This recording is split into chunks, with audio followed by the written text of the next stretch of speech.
Welcome to episode 15 of the Post Plan podcast, brought to you by BitcoinCasino.vip.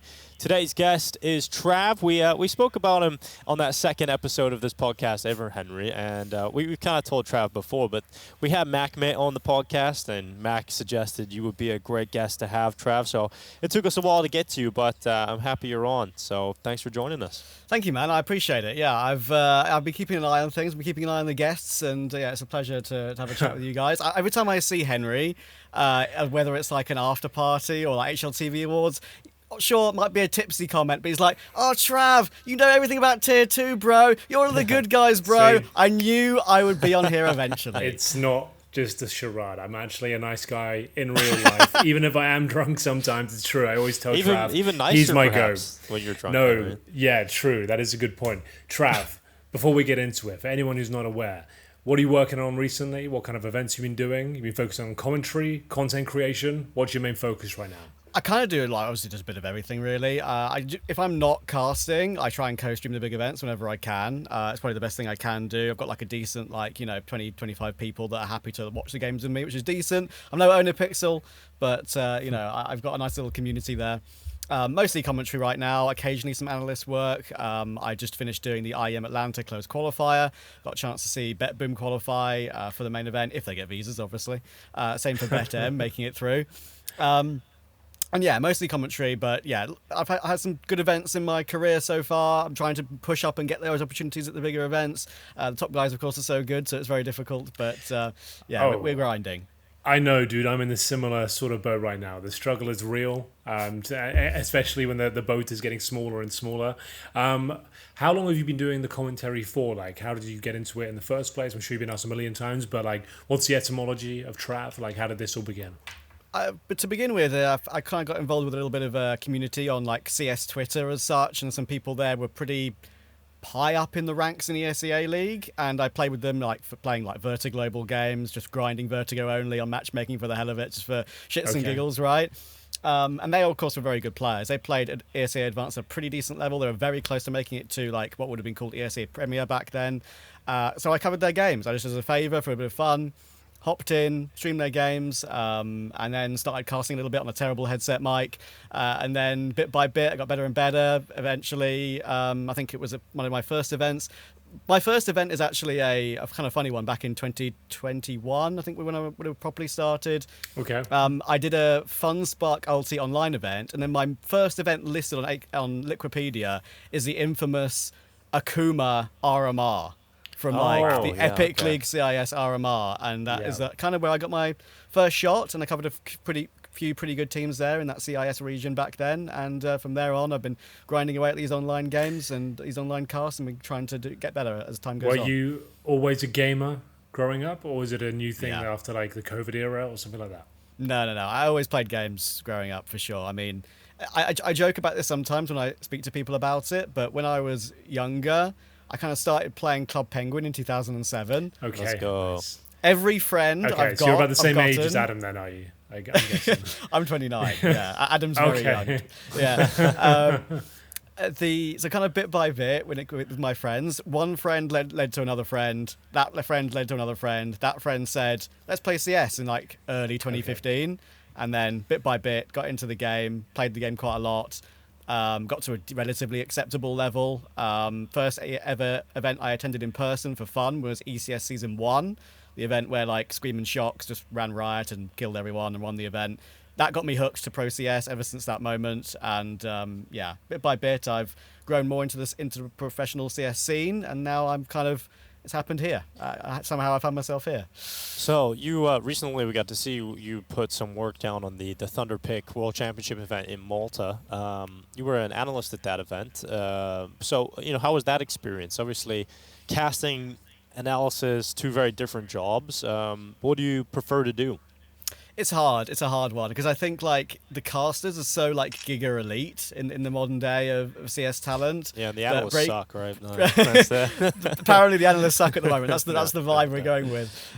So yeah, when I was asked, I was like, okay, first in-person, well, not my first in-person event, but my first in-person analyst event. I've done like commentary for ESL Challenger in the Stockholm studio like 3 or 4 times. But yeah, the in-person analyst stuff was exciting because I knew I could do it because I've watched it for so many years and understood what goes into that role. But just having that first time opportunity and that first time experience was always a bit nervy. And props to Alan and Tech Girl as well, who I was alongside. Like, they were very helpful and very supportive and giving me advice about what not to do and what to do and how to answer the questions, how long you should talk, etc., etc. So I really enjoyed it. I think I did a good job, and it's all about trying to create like your own personality as well, which I think I put forth. While we're here, boys, complete tangent. We'll get back into the Trav law momentarily, but I feel like this is a good chance to talk about what happened in Krakow recently with JL and his appearance as an analyst. Did you guys get to manage to watch his response video yet and his thoughts on what happened? I didn't watch the response video, but I've watched a lot of his stuff. Okay, I watched the response video today, and I just wanted to commend him for being like so open and transparent about the struggles he had and how difficult the job was, and it wasn't the walk in the park he thought it was going to be. I thought it was a bit crazy to do your first event as an analyst at such a massive scale. I didn't think he necessarily did bad work. It just felt like he didn't know how to articulate his points in the sort of given time you're given on a desk in those very small bite-sized chunks, and being next to the likes of Yanko as well. I just wanted to hear your thoughts on how you thought it went from it. As bad as what the internet is suggesting. Do you want to take first on this one, Adam? I don't know. I mean, for JL, I think thoughts. I agree with you, Henry, that coming into an event of Krakow as your first event is very intense, because not only is the stage setup huge, you're sitting in the Hall of Heroes. It's not like you're in this small, intimate studio environment where you have some chances to get comfortable. You're immediately thrown out there and expected to perform, and then obviously you did playoff games as well, and that's just a whole different beast of nervousness. Yeah. Now, with JL, I can absolutely see the idea behind hiring him, getting him involved on the show from ESL's perspective. He's been great in interviews. He's got a good personality. He creates content. Everything points to him being capable of doing that job, and I think he is. But I think when you sit down in that seat, suddenly the camera's on you. You're in this row. You got Yanko at desk host, and it's just a situation starts really getting to you, and you realize, okay, there's a different job required here, and you almost forget just the reason you're there is to be yourself. Yeah. But I think a lot of people start getting a little stunned by the whole process, and I think going into the playoff games as well, those moments, especially the hype moments where you're about to build up and throw to the casters, you have that build-up music, you've just had the stage as all the players have been introduced onto the stage, and your job is to set the storyline and the hype. That clip was a rough one though, wasn't it? Yeah, that one clip. That was most obvious that he was reading off most obvious reading you've ever heard in your life. Bless him. Yeah, I mean, and it is something that we've all done. You do prepare moments for like that. We will all write them, casters all write those moments out, not every moment, but certainly there's direction that you will go in, but you got to develop the skill of making it seem like you're not reading, or at least take some bullet points and flesh it out, but he just hasn't got the experience doing that, and it's very tough. I don't know if it makes any sense the way I do it, but sometimes when I even doing it from online, having it on my second monitor when I'm not on camera and it's a different scene on the screen or whatever, I'll write down blurbs of what I want to say, but I won't necessarily read out exactly what I've typed down. I will look at it, glance at it, and then talk about it as if it's a conversation rather than read exactly what I've prepared. So I'm having to think on the spot somewhat, which makes it sound more natural. Obviously, it's more open to maybe making an error if you're thinking on the spot in a very high pressure environment. But still, that's something I did, and I think it's helped me over time. But yeah, I think in general, JL is in a position where he was a very popular guy, as you said. I think he's not going to say no if ESL come knocking. It's a great opportunity for him to try and do something new, especially when he's not on the team right now.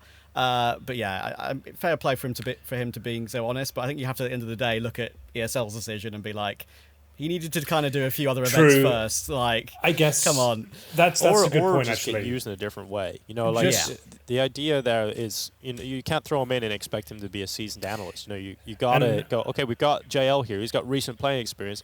Let's actually just use him in that way and not put expectation on his shoulders to have to carry some hype piece going into the game. This was also a really important event for ESL, in my opinion. This is the transition into Krakow, when leaving the Spodek, an iconic venue, and for him to be, I don't want to be too harsh, but him to be floundering and like not detracting from the show necessarily, but certainly not adding a whole lot of value to something that's, and it's like, it was more of a distraction from the actual show itself. I think that's where the biggest letdown was because, it was had it worked out, had he stuck the landing and did an amazing job, it would have looked like a genius move. But I think it was too high risk. When there's other players available, I think like when you've got players like Sticko, who's already proven himself to handle himself on camera really well, that would have been a great choice. You wanted a former player there who's still really relevant. I think they went for the JL angle because he has a really popular YouTube channel and he is really funny on his own streams and stuff, and he is great in those sort of isolated environments. And I think, to give him credit as well, when he did the more pre-recorded stuff with shocks off camera when it wasn't live on the desk, I think he made some really valid points that you could see his personality come through.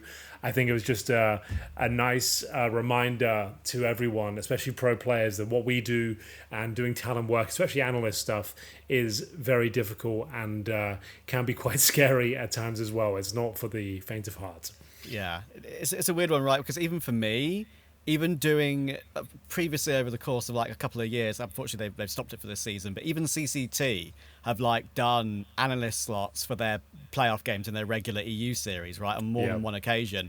Even that was good preparation for me for not just to being an analyst when I'm on my own, even when I'm on my own doing a segment, or even being a host, because the analyst would also host in that scenario. So it's good practice. JL's had none of that, and yeah, there's a big difference. He might know his stuff, he might know what he's talking about, but being able to articulate it quickly under pressure and being able to describe it is a whole nother art. Yeah, absolutely. I think as well, you get thrown into that arena. It's like they really scaled things up. Like that is a huge arena, a lot of people there. And just there's just so many factors that just flood into you when you haven't developed a skill set. Like even I think you only get confident, you only get good at this job once you've had so many reps that you almost switch off. Like when I go into a game, obviously the crowd is part of it now, but you kind of just trust that you know what to do because you've done it before.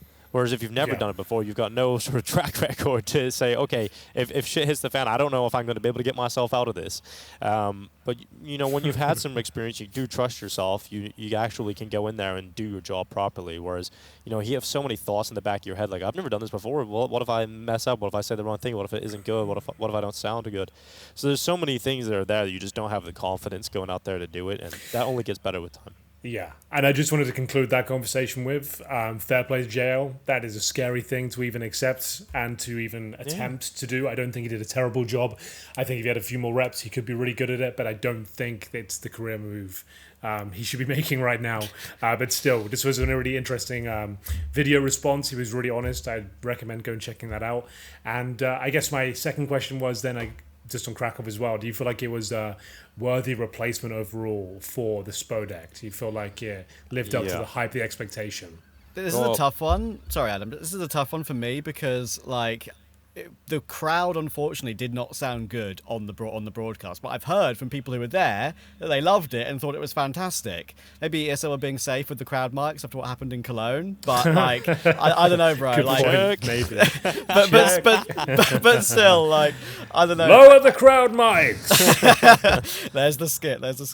But yeah, I don't know. I think I at least think that the crowd capacity and the attendance was really good. I think that's one thing that was very obvious. The viewership, even the online viewership, was pretty good. That's the main positive they can take away from it. But the thing is, Katowice, goes without saying, just built up prestige year upon year, event upon event. Krakow is going to take a while to get to that point again. It obviously comes down to lots of other conversations about, is it ever going to be a prestige event again? Is it we only going to get Cologne as the main one that feels that way anymore? It's a tough one. I think it was an okay start, at least. It wasn't a disaster, so that's a positive, at least. I think. What about you, Adam? I think it's a massive upgrade, to move to Krakow. It's good city. Katowice is a good city. Like, it's developing, but Krakow is absolutely like S tier compared to it. It's great in the winter. It can kind of suck. Air quality isn't great because it's in a valley, so you get all this like smog, etc. But the amount of restaurants that you have available, bars, like for a fan experience of flying into a city for a weekend, if you're not just coming for the CS, there's actually like an enjoyable city to spend time in, and that's definitely something that draws people from all over Europe to come to Krakow. Whereas Katowice, you know, there was a lot of Polish people there, a lot of Ukrainians who are living in Poland attend that event. So I think if you want to have something like Cologne where you draw attention from all over Europe to come to Krakow, I think it is definitely the better move. The arena's more modern. There's better flight options in the Krakow. So overall, very good in terms of that respect. I think for the event overall, the crowd noise is certainly something, you know, I think ESL have struggling with a little bit. And I think it's quite expensive to run the crowd mics properly. And so when you go into a new venue as well, you haven't really, you can either hire the venue people and like have them set up the mics, or you can do it yourself.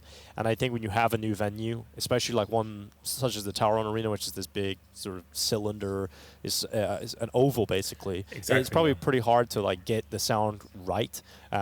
You know, if you go to the same venue, the Lanxess, for example, year after year after year, you just go in, you know what you're doing, you know where to put them, which is quite funny considering that crowd mic incident happened in Cologne. But yeah, I think that'll get better, obviously, as time goes on. I think for Krakow as a whole, though, I do think it's going to continue to be a prestige event. Katowice's crowd, if you remember, has over the last couple of years has not been great. I don't think it's been a very fun audience. Like the turnout's been a little bit quiet. Obviously, the Polish crowd are always fun, and the atmosphere they put outside is great. But for other reasons, there's been some hostilities in that arena, and I think the sentiment generally has been that Katowice isn't as what it used to be. So I'm happy we moved into Krakow, and hopefully this just means you get an injection of fans from all over Europe flying in for this tournament. And I think as time goes on, as the years go on, this event is going to scale up and absolutely match that of Cologne. I look forward to it. How was the B stream experience for you? Any goofs or gaffs? Everything good? How'd it go? Yeah, it was good. I had a good time casting the B stream. Jason and I had a good game at the end. It was like a roar of vitality. But it felt really weird sitting in Jason's house in Michigan, casting Aurora versus Vitality be an absolute banger, and you're having to give it everything, and it's like the game's 6,000 miles away. That is tough. Okay, talk us through that process. Did you have to have a team talk beforehand, how you deliver that hype and find the mood?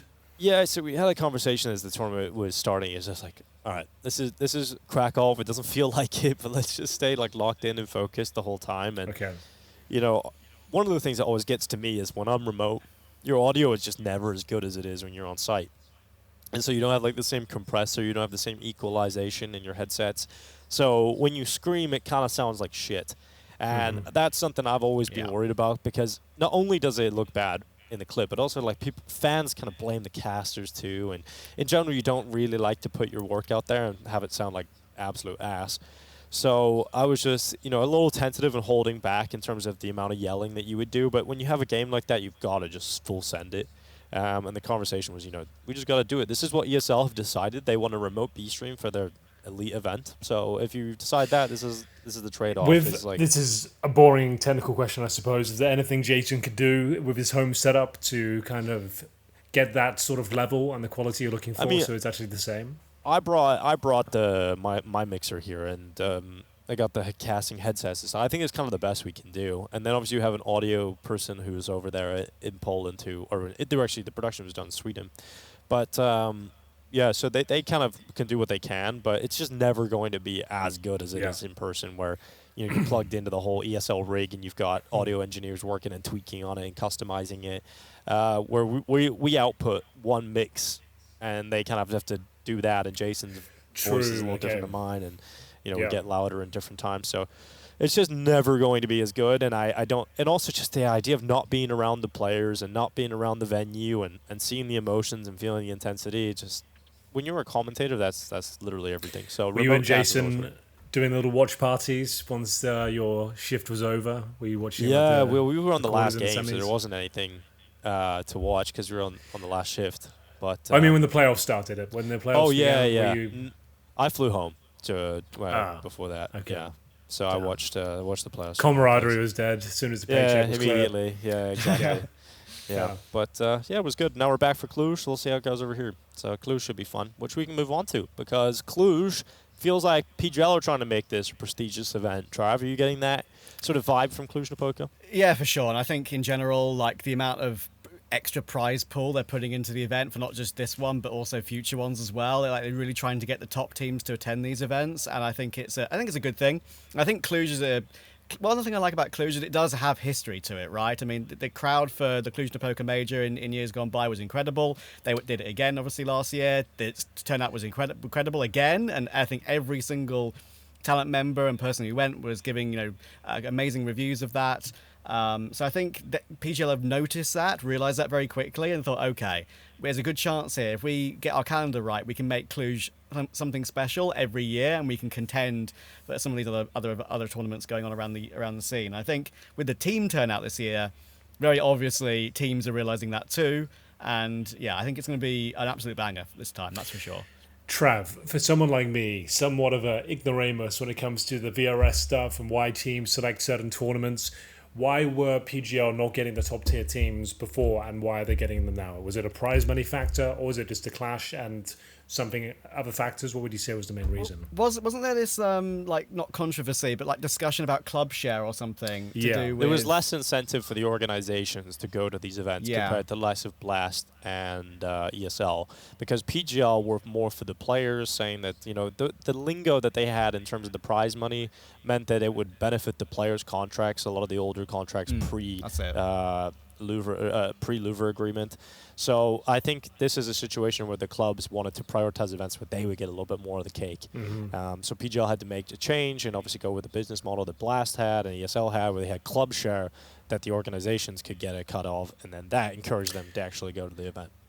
And I think as well, you've got to say, when it just comes to even like paying talent, I believe PGL pay the teams straight away as well, which sometimes is apparently before the event is over. Which apparently is still a rare thing. I've heard some companies and TOs still haven't paid debts from a year ago at this stage. So I feel like them just doing good work and treating everyone fairly is also being a great feather in their cap.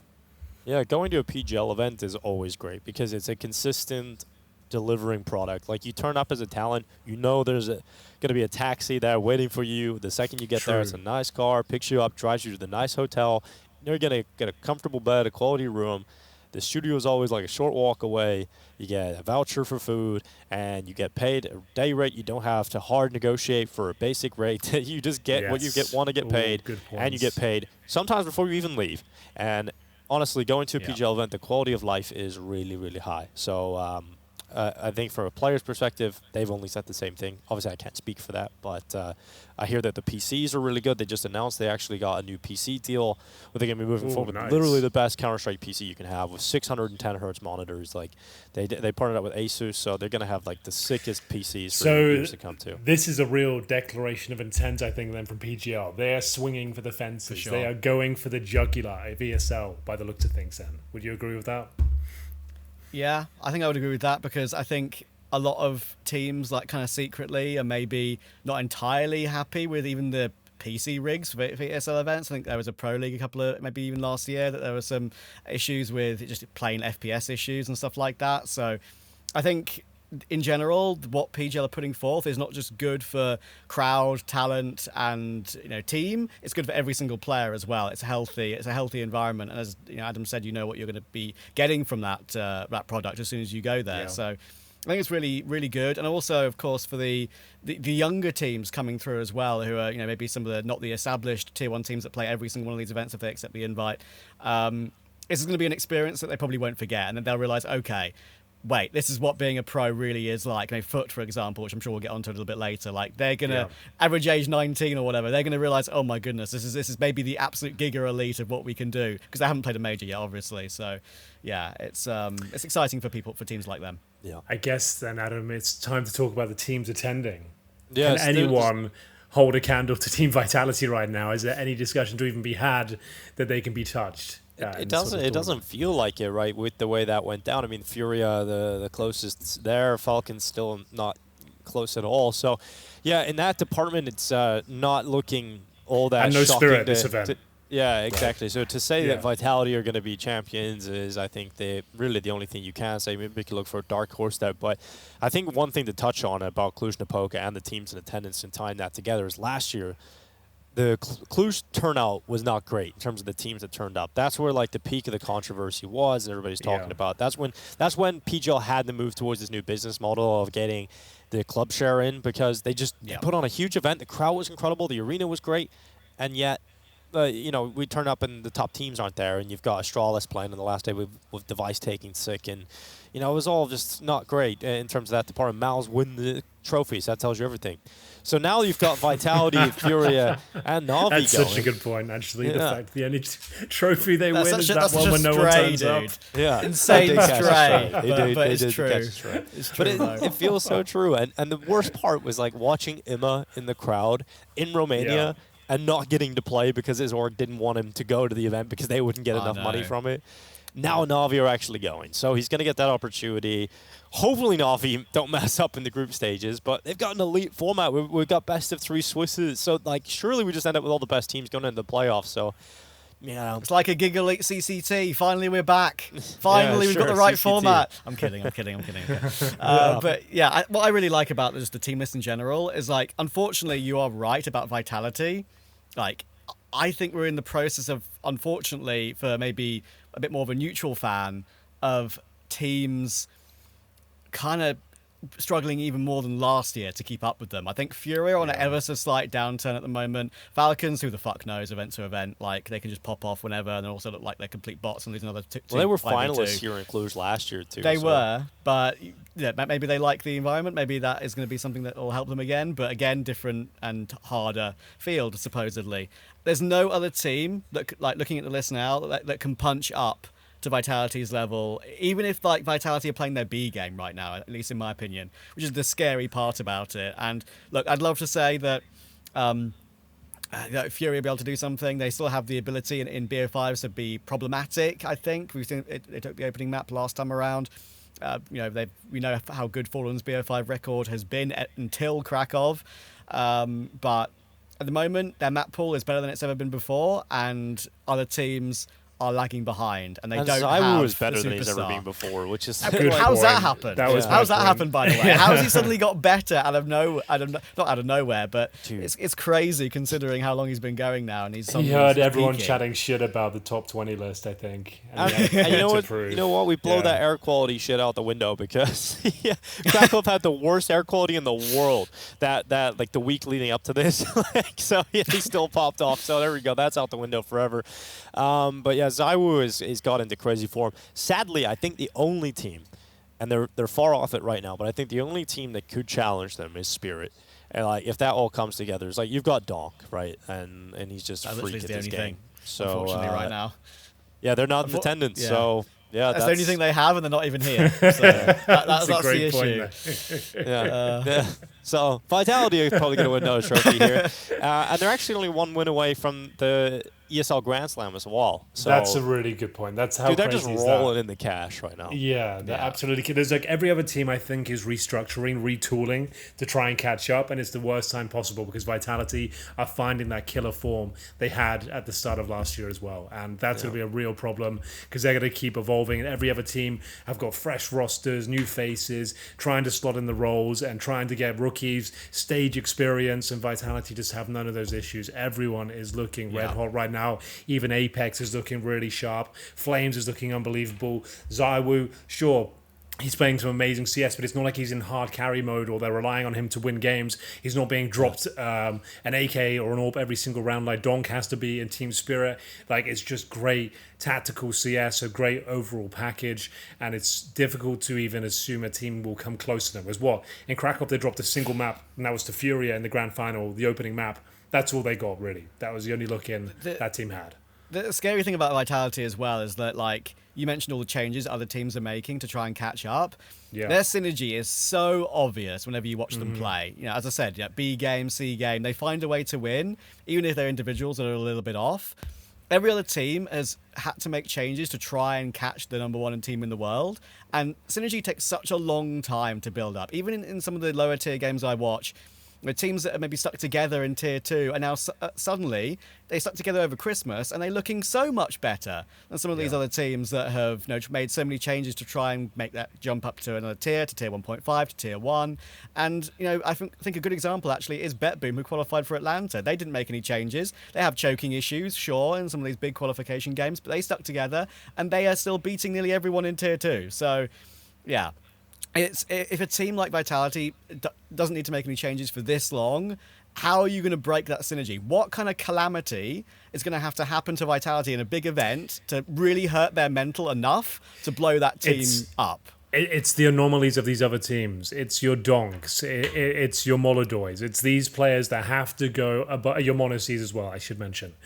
These players that have to go beyond Nuclear, beyond S tier for other teams to stand a chance, and that is not going to be sustainable. So sure, a couple of trophies might slip away, but for the rest of this year, I'm pretty sure Vitality have got this one all tied up. I don't see anyone having the resources and time to catch them for 2026. There's just no moves that exist that really you would say, okay, even if this move happened and this player went to this team, like that would create a team that could challenge Vitality, because Falcons are that, right? You've got Nico, Monacy, Kuosuke, like all of the same team. Yeah, you've tried. And you can't, even assembling the super team doesn't work out. Maybe just one more superstar and they're good. But yeah, I think you look at Apex as well. He's about to become the most accomplished Counter-Strike player of all time. Like he could win both. He has the majors most this year. trophies already, I think, right? Not the most majors. He does. He has the most trophies this year, but he doesn't have the most majors. Dupree still has that. Yeah. But dude, I think he's going to eclipse Dupree this year. Like the two majors seem up for grabs for Vitality. True. Yeah, good point.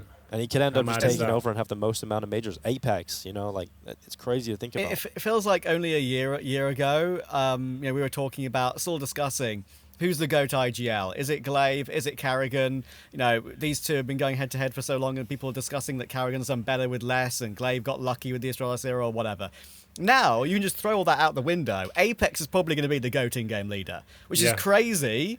Yep. Considering he came from being supposedly back in the day a brainless entry fragger on like Envy and those teams back in the day, right? Which is the crazy arc that he's taken in his career. It's been spoken about so much, but it's so impressive, and like that no one's going to get close to him, I don't think. Just on a personal note, Henry, it might sting just a little bit. Do you remember who Apex replaced as the in-game leader on Vitality?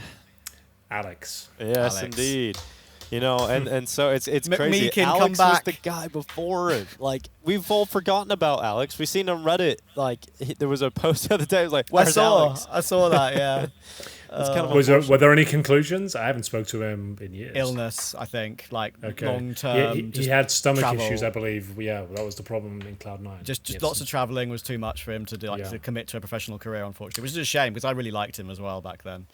Dude, yeah, but you're right. I do actually don't think that's the hottest take of all time. That Apex is on track for the GOAT in-game leader. And the fact his level, even in grand finals, he steps up and has high impact moments. Yeah. And I'm sorry, you don't see that from Karrigan these days. Although Karrigan still has his place in Tier 1, I think he is losing his prestige as the GOAT in-game leader because the team looks too chaotic. His individual form is nowhere near the level I think it should be. He has his moments, but I feel like Apex is a consistent, solid in-game leader where his team looks great tactically and he performs the level you would expect and sometimes beyond that.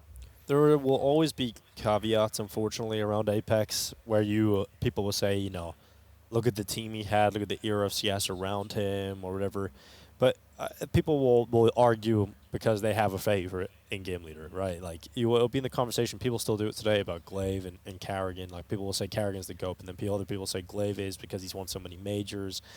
I think if you have the majors and all the other trophies, and honestly, Vitality could dominate 2 full calendar years of Counter-Strike with the way that they're doing it in an era where you have like so many top players. Yeah, I was going to say, in 2026 as well, the most competitive era of Counter-Strike of all time. Glaive doing it back in 2018, sure, amazing. But they're doing it in 2026 where the level has gone up exponentially. We're talking like 100% increase in skill and tactical prowess from these top teams now. Like the fact he's kept doing it for this amount of time and still at the very top, that for me is the most impressive part. The way CS is evolving. And it's their consistency of last year, too. The fact that, when they fell off in the second half of the year, they would get semifinal. Like, it's just wild. And they won a Pro League trophy. That was the fall off, yeah. Yeah, the fall off was just not winning everything. So it's kind of incredible. So yeah, I think for Vitality, absolutely looking like favorites here at the competition. But if we had to look at a dark horse or someone that could dethrone Vitality in an event like this, who would it be? Oh, go on, Trav. You're the guest. You go first. Okay, you know what? Just because I'm a tier 2 buff, I don't want to sound crazy, right? But what I'm going to say, I think Vitality have figured out all their main rivals. I think they figured out Furia, they figured out Mouse, they figured out Falcons. None of them are good enough to beat them anyway right now. I know where you're going. It's gonna be something like a Paravision. It's gonna be something like a Foot. I knew it. I'm not even Foot. I'm not even joking. No, it's fair. I'm not even joking. It's gonna be. You've seen how in the first few events, Foot are so motivated to play these big events. You know, Lau and X once was a what-if player back on Sprout, never made the big move. Now he's playing tier 1 events finally. These youngsters are so motivated, and I don't think, I mean, obviously they will if they know they have to play them, but I don't think Vitality have gone out of their way to like ever really look at what these teams are doing. Like Foot, would they have looked down to the like top 20 when they're not really playing top 20 that often? Foot might just come up one day, play a BO3 against them, play without fear because they do play without fear in general, whoever they play against, and they could easily just blow them out of the water in one map, and then suddenly you're like, ooh, they probably wouldn't win yet. They need lots more experience for that. But at the same time, Vitality, for me, I feel like are more likely to lose to a supposed non-rival than the top boys right now. Well, I think for Foot Esports, they're a team that I like to talk a little bit more about because back in Krakow, I got to cast a number of their games. And the thing is they're playing really fun CS. Like, they're really talented individuals. They got so much firepower, and the CS they're playing is good. The problem is they kind of lose to themselves. Like, they lose to their inexperience. 100%. The amount of rounds they lost to USPs, dude, like twice in the same series, like full USP round, and it cost them the game. And then they went out and got eliminated. Laux did an interview, a very mature interview after that, talking about how the pressure did actually start getting to them, and they were feeling it. He was talking about how he's having to become sort of a leadership figure in this team. Moving forward, he wants to be something for the younger players that he didn't have in his previous team. And I like that. And I think Foot Esports absolutely are a team that I'm considering a dark horse for this event, not to win it, but absolutely be just another upset, because you have another extra motivating factor. Is Laux is going to be playing in his home country in Romania as well. Like, the hunger to get into the arena there with a Swiss format, I do feel like Foot Esports are playing the level that they could get through. Because, like, who are the other teams right now that you really consider top tier? I think G2 actually, for me, are a team that I think can perform very well at this event. Just looking at the field, I liked what I've seen from G2. They beat Foot Esports, just about got through them. But G2 going into this competition, I think I'll take them as a team I think it surprise people. Yeah, I'm gonna I'll throw take in. for playoffs. I'm gonna take a crazy curveball here. No one is going to say heroic. No, I'm not. I'm going to say a team you wouldn't expect in a million years, Dinko.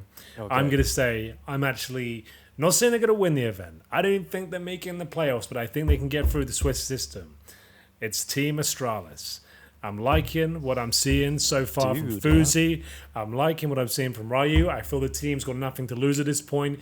They managed to get through the play-ins over in Krakow. They managed to have some very impressive games against Team Spirit as well. I feel like that's the confidence they needed. They didn't get super deep in the tournament, but I taken them teams over. They beat like Gamer Legion, I believe, and close game with Spirit. Dude, those are good wins, and I feel like that's a team you need to watch out for at this sort of tournament. I feel like they're fired up, they're hungry. I think Fuzi is a great addition. I love what he brings to the table in terms of the AWP. It's been a problem for this squad for a while, I think. I think he brings some razzle-dazzle in there. I like his play style.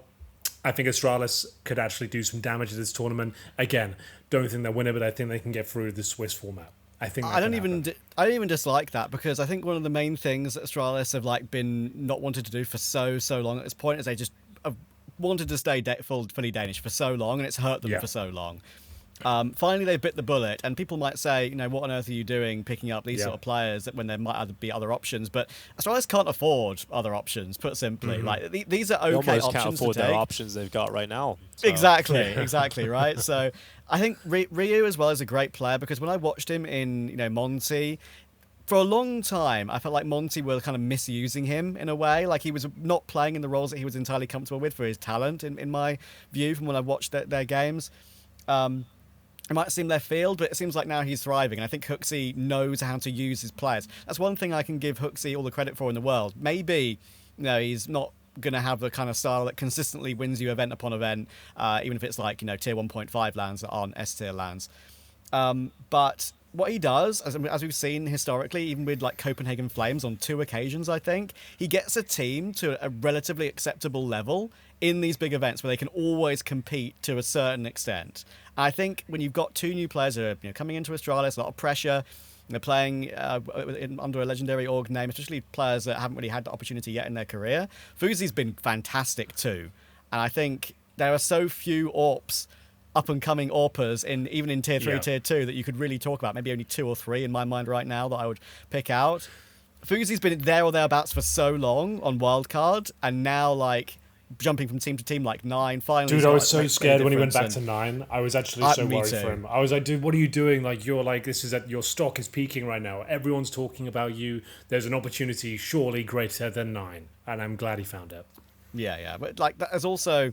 I'm sure we'll get onto it a little bit later, but I think there's a big difference for Astralis purely because of Fuzi being there. Device, unfortunately, legend of the game. I have nothing against him. I love the guy. I think at many points in the last year or more of him being on that team, he was holding them back. Not just from his health reasons, but his individual level. CS2 AWPer. I just don't think he is. And that's the sad part. And he's talked about reinventing himself so many times. Like, what is Device 2.0 look like? I just don't think he's figured it out. Actually, a good point. And to be fair, he's done very well signing with that 100 Thieves deal. Bought himself another 2 years. I think that's it. I think that's his last team, though. It's great for the brand. Like, it's great to bring him in. He's still got probably a good year left of pro play. He's not going to be blowing anyone away. But the experience and the exposure he'll bring to the brand, I think everyone's winning in that deal. Astralis get a much cheaper, better player, if you ask me. 100 Thieves get the brand deal. So everyone's kind of winning. So I think that actually kind of worked out. And Astralis probably needed the cash, I would assume, from that transfer. Yeah, absolutely. But yeah, Fuzi, I got to cast a lot of Astralis games as well at Krakow this time around. And Fuzi is just, he's just sick. Like, he gets in a clutch and you think he can win impossible clutches now. And they didn't have that factor in Astralis. It's like, oh shit, it's over. Like, unfortunately, that was the case. But Fuzi, he can actually take over the server at times. And I love seeing that out of Astralis. It's great to see. Hooksy's had experience playing with a great AWPer. He's played with Monacy, one of the best AWPers we've got in the world. So, when you look at Monacy and Hooksy's experience there, he understands how to get the most out of a CS2 young AWPer. So I'm excited about that. But also Yabi looks so much better. Like, he looks reinvigorated. True as well, yeah. He played some great CS under Hooksy in that Copenhagen Flames team you mentioned earlier, Trav. So he's back to an in-game leader he's very familiar with and actually getting the roles he wants. He looks really solid. And I heard Dastan give a pre-game interview when he was about to go up against Astralis. He was looking into their game. And he was so impressed with how quickly Hooksy's got a system set up for this team. And I think it's really impressive because he's done it on difficult maps. Like their overpass T side looks okay, but their CT sides look incredible. And I think it's really cool to see that their map pool not looking fleshed out, but they have some good pieces in there already, and I think just a little bit more time, coming out of Krakow into this event, I'm sure we'll see some greater improvements. And Rio, like, he has some bad maps, he has some real stinkers, but he also had some great impact. So, just want to say as well, I was calling him Ryu because we asked Astralis, how do we say his name, and they were like Ryu, and then chat were all spamming idiots, and so we did the Street Fighter thing, and it's Ryu. So, whatever he wants, he can get called. The old Kyosuke argument again, like Kyosuke, Kyosuke, whatever the player wants. If he doesn't care, we'll say it how we want. Boys, before we get into like the opening games, because it is a Swiss system, I wanted to ask you guys a question. I haven't been able to watch CS by being in Thailand. I noticed that Anubis was not played once during the playoffs at Krakow. Could you give me your thoughts on Anubis right now and where it sits, whether you think there have been good changes, whether it needs more changes, just your general thoughts, Trav? I guess you probably have seen a lot more than me recently. Well, like, people are saying, it's going to make it CT-sided and it's going to change the whole map. It's a very small change, that window being, moved in middle. Yeah. I think it does make quite a big difference in terms of the timings for the CT rotation. Firstly, if you need to go on the big flank as a CT or drop down into water, you can do that now without kind of being seen if you want to go. The window being in a different position means you can go all the way around and not being seen by a canal lurk. And in general, one of the main things that Anubis teams on CT needed to do on the old map, on the old layout, was take Canal somehow, go aggressive somehow. Sitting back loses you rounds constantly. Now, if you get the right utility in, smoke the steps, get the AWPer maybe holding the angle, because you get a big shadow advantage as the AWPer now, holding the steps, even if there's smoke not there, against a T player coming out.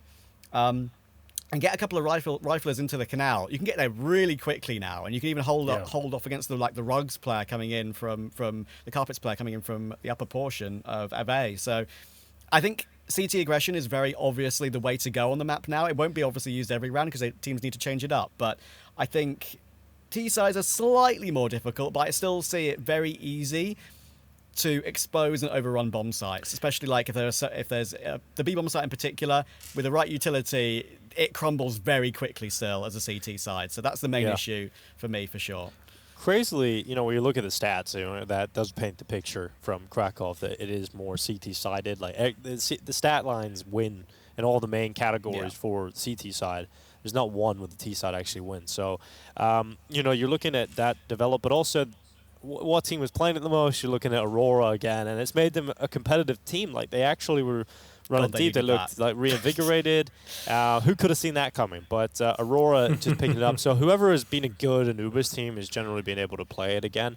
So it doesn't feel like it's changed a huge amount. And it just felt like it sits in the same part of the map pool as it did before, where it's a map that a specialist team will pull out into their series, but it's not necessarily going to be one that's series defining. Like Aurora's games will just go to 3 maps every time now, basically.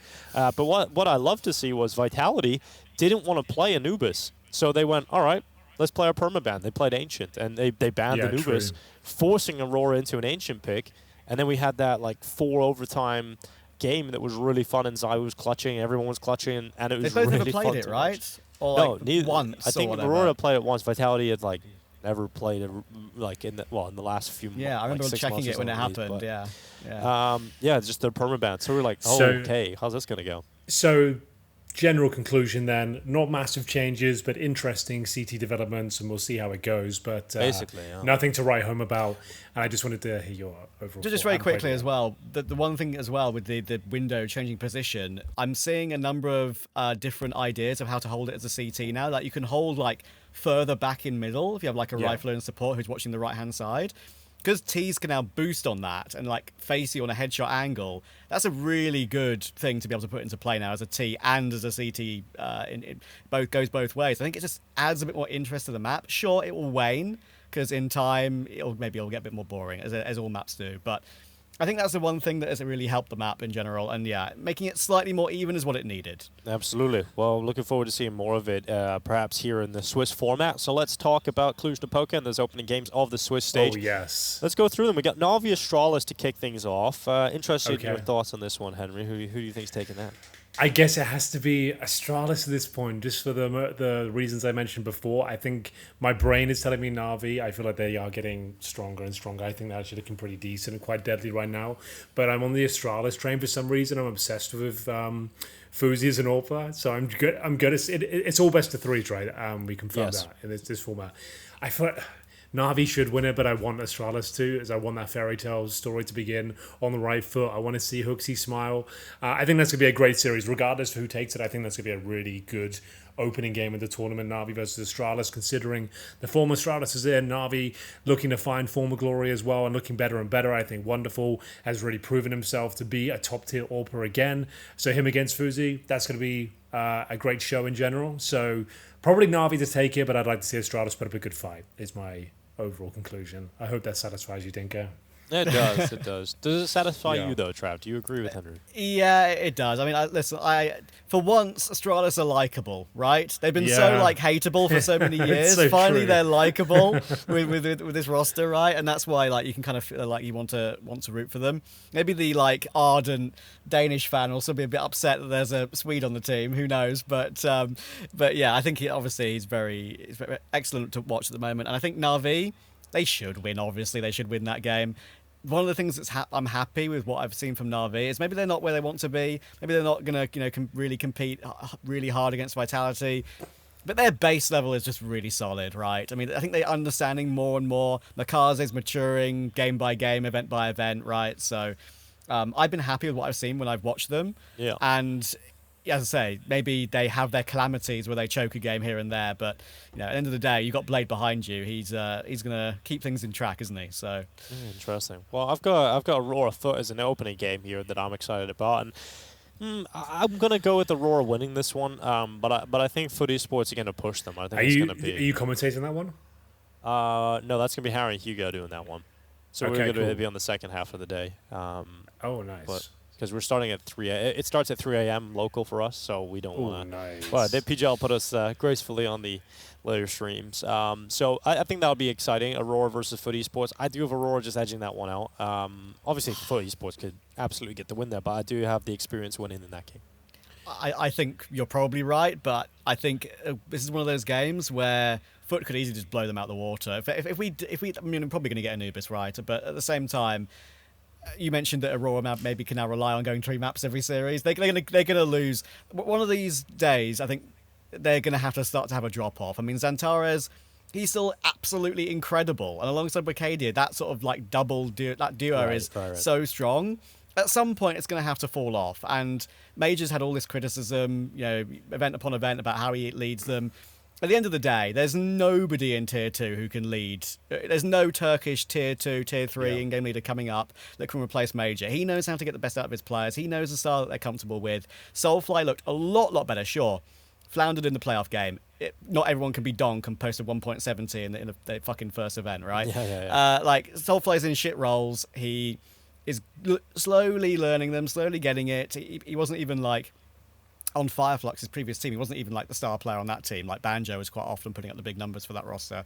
I like Soulfly, always have. He played under Major on a Sangal team in years gone by, and he never got the chance to play with a Xantares and a Woxic and a Wicadia until now. There's a big question mark about him, but he's clearly learning his role bit by bit. I think Aurora will continue to make the odd playoff here and there, but there's a good chance, despite what I've said, this could be the year they have their slight decline. I could see that happening. I think the thing with Aurora is they get worse as the year goes on. I think they get burnt out pretty quick. They do, yeah. I think they start the season really strong, and then they just slowly get worse until the break, and then the break comes back. They start okay again, and then they slow down and come to a grinding halt. So, yeah, for Aurora, I think there's the best chance start of the year to keep the form going. I think they'll win. We've got Mouse versus Paravision as the next game. I think James is just being so likable to watch. I mean, his way seems to be very comfortable. Again, going from the most hated ban in Counter-Strike to now one of the most loved somehow. Like over the years, I don't know.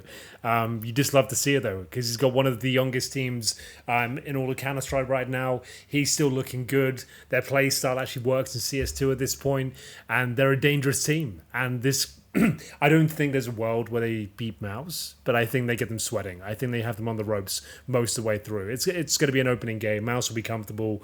They should take the win, but I think for sure there's going to be some overtimes in there, and Paravision are taking a map. Yeah. I agree with that. I think the conversation around Parry is that like you can argue that their bounty was vaguely fluky. Teams are coming in a little bit cold. Maybe they haven't like hard practice for bounty and are more focusing on the bigger events after that. I think the one thing that we need to see from Paravision is see how they cope with the Aurora burnout we've kind of been discussing, right? Yeah. These youngsters, they've been on boot camp for so long. James been living on the boot camp with his wife even, I think was reported, right? Like, he's putting so much work in, the entire team is. They're young puggers who have a wonderful time playing Counter-Strike non-stop. At some point, the body reaches a limit, and I'm wondering, like, over the course of the next couple of months on these big events they're now going to be playing because they've got the invites, how long it's going to be until we see, like, Ziello occasionally fall off a little bit and not be the player he is at the moment. Nota is fantastic and is a very raw talent on his sort of entry work that he does, but I think at some point they are going to look subside a little bit in their form, and they might make the odd playoff here and there. But I think, like, over the course of the year, teams like Mouse, who have had a stable level for God knows how long at this point, have they been? Didn't it see, like, last year they had like the 5th longest streak of making top 4 at big events or something on HLTV. Yeah, their floor is very high. Yeah. Their floor is incredibly high, and sometimes that'll be too much sometimes for a team like Paravision. Yeah, I would have to agree with that. I think the favorites for the rest of the games, other than Pain versus Mongols, are pretty clear. You know, FaZe over Heroic, Vitality over G2, Falcons over 3D Max, Fury over Bait. A couple of those could be certainly close and exciting, but I think those would be the favorites. 3D Max, sorry, moving on to the Mongols. Pain, though, just with the Mongols move, I haven't necessarily been very happy with that, but the level they got to versus Furia, they pushed Furia in Krakow. They made it look like Furia could be eliminated from the event. Obviously went on to be finalists. So Mongols still have something about them that's exciting. I feel like it's going to be enough over Pain, but do you guys see an upset potential there? Oh, I don't know. Both of these teams struggling right now. It's difficult to call. I think over in Krakow, I think Mongols look pretty bad. I felt like it was Mzinho had one of his worst tournaments ever. He was dropping like a 0.6 or 7 rating or something like that. Pain, as mentioned before, lost to Astralis. I don't know. This seems like it should be Mongols taking this one, but I don't know. But it feels like both teams in pretty bad form right now. It might be a bit like a strange take in a way for the Mongols, because I still think they're so young. I got so much to give in their careers so far. I mean, that's been the main point of conversation about them when they struggle to win anything, right? When they're getting so close but yet so far. But like now they've had this change. Now they've had to go through integrating him and all that. I just wonder, are they like as motivated as they would have been at their peak with Senzu? It's a tough conversation, but I do wonder if, like, you know, these guys are like millionaires in Mongolia. Like they've got all the prize money they've probably won. Probably in Europe too. Actually. Probably in Europe too. Some of them haven't been paid out. Sure, I know from like Yellow Compass or some dog shit tournaments like that. But like do they have the motivation to continue grinding at this top level and to try and push toward winning trophies in? I'm sure they want to. Outwardly, they'd say it. They're very quiet guys, I know, but like, I wonder where their motivation is at to try and get this new player integrated. Mara, if there's one guy I'd trust to be able to keep them at a stable level and to be able to, they've done it for so many years now, it'll be Mara to integrate Cobra Zero well. Cobra Zero was brilliant in his previous team, but yeah, I'm concerned that they will slightly also be one of those teams that fall off ever so slightly this year. I don't think it's going to be slightly. I think it's going to be, unfortunately, quite a bit. Henry, we were in Mongolia last year. We got to witness that the Mongols are very much like a pop band over there. They're everywhere. Minzinho's face is on billboards. Yeah. He's on nightclubs. He's not even old enough to win. But yeah, they're just everywhere. Dude, I'm not going to lie. I was on a single phase back then. I was on Tinder, and girls had pictures with the Mongols, selfies on their Tinder profiles. So yeah, this is definitely, yeah, you know, so that's. To be fair, that was the most famous I felt when I was in Mongolia. We went to a nightclub, and I got recognized by like 5 different people just by being in the nightclub. And our friends are on the TV, you know? And they were playing the Blast event on the TVs in the nightclub at the same time. It was such a surreal experience, yeah. So the distraction is very much there because they were on the Tonight Show in Mongolia and Ulaanbaatar. I just seen a model photo shoot, like they were advertising like clothing or something of the Mongols team. Like there's just so many things back home that are distracting at this point where it's like, you're right, Trav, I don't think it's even possible to indulge in all of that and not let it be a distraction and affect your hunger, especially when you just lost a player that makes you an elite level team. Yeah, they're like having their peaks, like the peaks of their life right now. They're still so young, but like this could be, for these guys, who knows? Like it could be, something they want to treasure outside of the game, a game they've been grinding for most of their young adult life. Yeah. Some of them maybe not only just adults. For 9-10, it's like the last 2 years, you know. Yeah, well, only start playing the game. Yeah, I know. But yeah, who knows? It makes you maybe want to sell the Mongols if they were a stock. So why don't we move on to the Counter-Strike segment of the show, where we buy, sell, and hold things we enjoy, dislike, or love in Counter-Strike. I'm going to start today. I usually let the guests go first, but I just want to get this one before you do, Trav. I want to buy Aurora. I feel like they're going to play well in this competition. It's the start of the year. I liked what I've seen in Krakow from them. I think Cluj-Napoca is a great opportunity for Aurora to perform. So I'm gonna buy them for now. Anubis as well. Anubis is back, right? And it's exactly what we all expected. So I'm buying more Aurora going into Cluj. I think we're going to get some upside on this. I might sell a little bit later in the year, though, and then might buy back, just at the end of the player break. And, you got to be strategic with Aurora because they're never going to always be good. So that means, Trav, you get to sell or hold. You get to choose one each. So there are some suggestions there. Can I go off of the suggestions then? Or can I just no, you can do whatever you want. Do whatever the hell I want. Just as a guide or whatever. I've seen the hold some pious. I think that one is probably the one for me because the only unfortunately it's a bad reason to hold him, but the only reason you hold some pious right now is that he's got enough of an ability to be relevant on the team, and there's no one there to replace him that is worthy, I think, at the moment. Like, there's no AWPer coming through for G2 in Tier 2, Tier 3 that they can take a gamble on. There's no Molodors left. There's a few that are really special, who are really young. There's a guy called Cashlid on K27 who's really good. There's this young guy called Jorko. Yes, funny name. Called Jorko, who just recently got signed by that Focus team, playing with like ZTR and Volt now. He's a youngster, he's like 16 and coming through. Huh? Look, maybe him and Jim Pat would get together very well. Look, there's only a few, man. There's only a few. You have to hold him. He's still got elite level quality on his day. And I feel like more often than not, sure, he doesn't perform up to the level of a G2 AWPer, but it's because the previous G2 AWPer was Monazy. We hold that AWPer role in G2 to such a high standard that I think I'm not a massive fan of some pious, but there's no better option right now.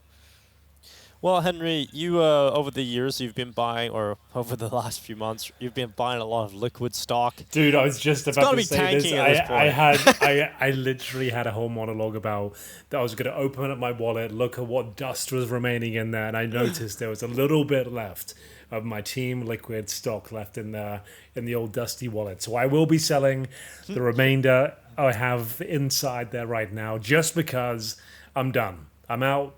I think the project's over. I feel like the fact that they are tanking at every event, not qualifying for events anymore. Crimbo standing in for them was the happiest they've looked in a while. And it did not go well. And it still didn't go too well. I feel like let's call it a day. Everyone shake hands. Either start again or leave Counter-Strike, because at least a PC game. You're just burning so much cash at this point. It's been 5 long years. We've given it so many different look-ins. We've had all the time in the world, and it's been a catchphrase on this show. I'm finally selling every last piece of liquid stock I have, and it's worth almost nothing. So that's it. It's gone. This one's for you, Trav. And on that bombshell, we're going to say goodbye. Thank you very much for joining us for another episode of the Post Plan Podcast. This one brought to you by BitcoinCasino.vip. In the next episode, we'll talk about the results of Cluj-Napoca. We'll have a new guest coming your way. Looking forward to it. Anything you want to say before we go, though, Trav? Just any last words? Last words. Follow me on Twitter, TravCS. Oh yeah, when you go live with whatever I cast, whatever tournament. I'll be on a few tournaments coming up, online events, grinding the hell out of them. I keep your eye out in like CCTs and the Nobwin Clutch series and all these events. Did like 150 days last year overall with like various different online tournaments. That's the grind you have to do to try and improve your craft. So appreciate you guys having me on, and it's been a lot of fun. Yeah, we've appreciated your insights. So thank you very much for coming on, and we'll catch you. Henry will catch you at another HLTV Awards party, and he'll give you some other one coming your way, I'm sure. All right. See you guys. Thank you.